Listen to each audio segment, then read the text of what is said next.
You waking up one morning and discovering that every single person you know, your friends, your partner, focus on this, your parents, has suddenly lost the ability to lie. Not because they want to be good, but because something in the brain simply switched off. No filters, no social polish, no, I'm fine, no, your haircut looks great, no, I totally read the terms and conditions. A world where honesty becomes a biological compulsion rather than a moral choice. At first glance, it sounds like paradise, finally, pure truth. But within hours, something strange happens. Relationships collapse, workplaces freeze, societies crack like thin glass. Because humans, ironically, don't just use lies to deceive, we use them to survive. So here's the unsettling question. If the brain is wired to lie, is honesty really the moral default? Or just a social myth we like to tell ourselves? Today, we're going inside the biology of lying, the philosophy behind it, why your brain pays a metabolic tax every time you invent a story, and whether honesty, despite being a virtue, can sometimes be the most destructive choice in the room. Before we start, if you like to know more about those topics, don't forget to subscribe and watch the video till the end. Thank you. Did you know that the first lie is older than the language? Long before humans invented words, they invented deception. Animals do it instinctively. Octopuses change color. Birds fake broken wings to protect their nests. Monkeys give false alarms to steal food. When humans came along, our lies evolved into something more complex. Stories. Not stories as entertainment, stories as social strategy. Anthropologists believe lying became part of our evolutionary toolkit. You could form alliances, protect yourself, navigate hierarchy, and avoid conflict simply by bending reality a little. Your brain didn't treat lying as evil. It treated it as useful. And that ancient logic still lives inside your skull.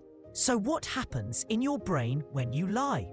Lying is basically a neuroscience workout, a genuine calorie-burning workout.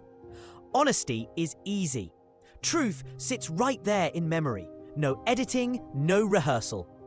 But lying forces the brain to perform 3 tasks at the same time. Suppress the truth, invent a new version, maintain that version consistently. Functional MRI scans show that lying lights up the prefrontal cortex like a Christmas tree. That's the part of the brain responsible for planning, decision-making, and impulse control. The amygdala also jumps in. This little almond-shaped structure checks whether the lie fits emotionally. A good lie is expensive. A bad lie is cheap. And your brain knows the price difference. Interestingly, the more a person lies, the cheaper the process becomes. The amygdala stops reacting as strongly, and lying begins to feel almost natural. That's how small lies snowball into big ones. Not morally, but neurologic. Philosophers battle about lying. Immanuel Kant, the strictest moral referee in history, said that lying is always wrong. Even if a murderer knocks on your door and asks where your friend is hiding, Kant says you must tell the truth. To Kant, truth isn't a strategy. It's a duty, a universal law. Break it once and society collapses. But Aristotle, the guy was more chill. He believed morality sits in the golden mean. Too much honesty becomes cruelty. Too much deception becomes corruption.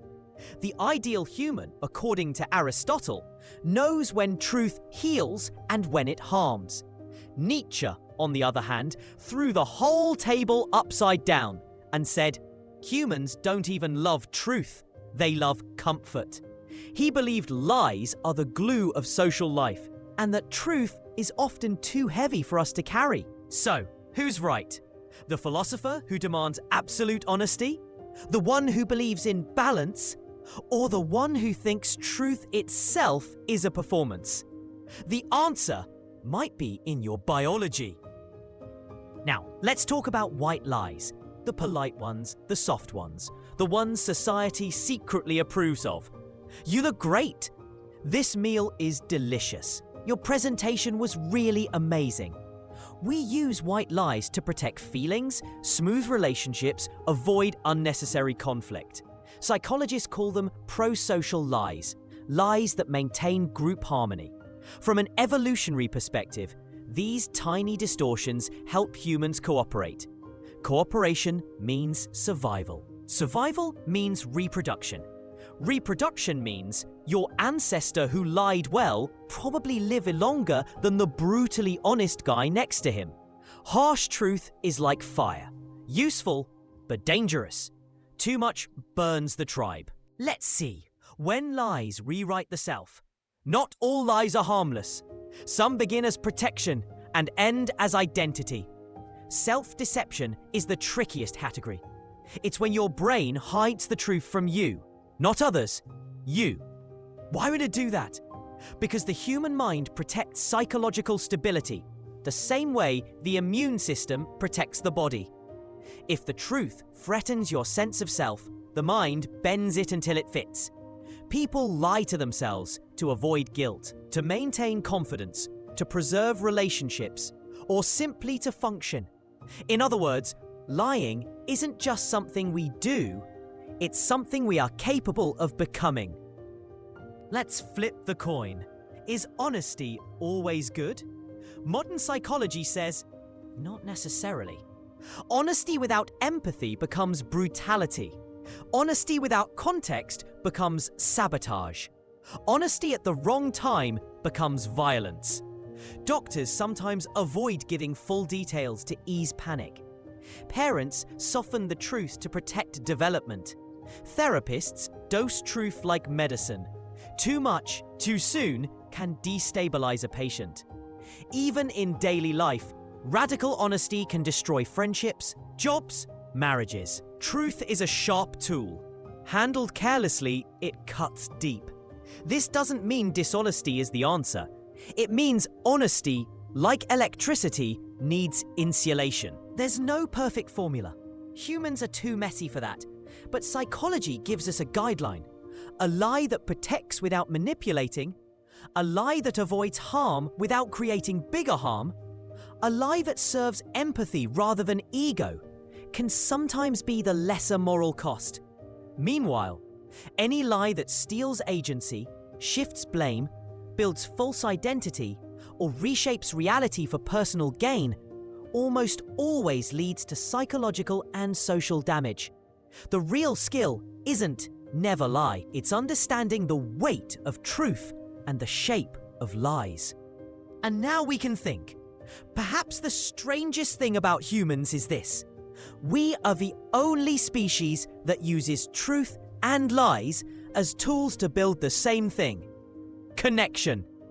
We lie to belong. We tell the truth to be understood. And between those two poles, our entire social world hangs like a delicate bridge.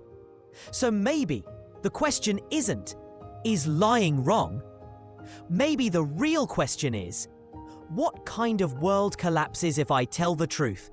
And what kind of person collapses if I don't?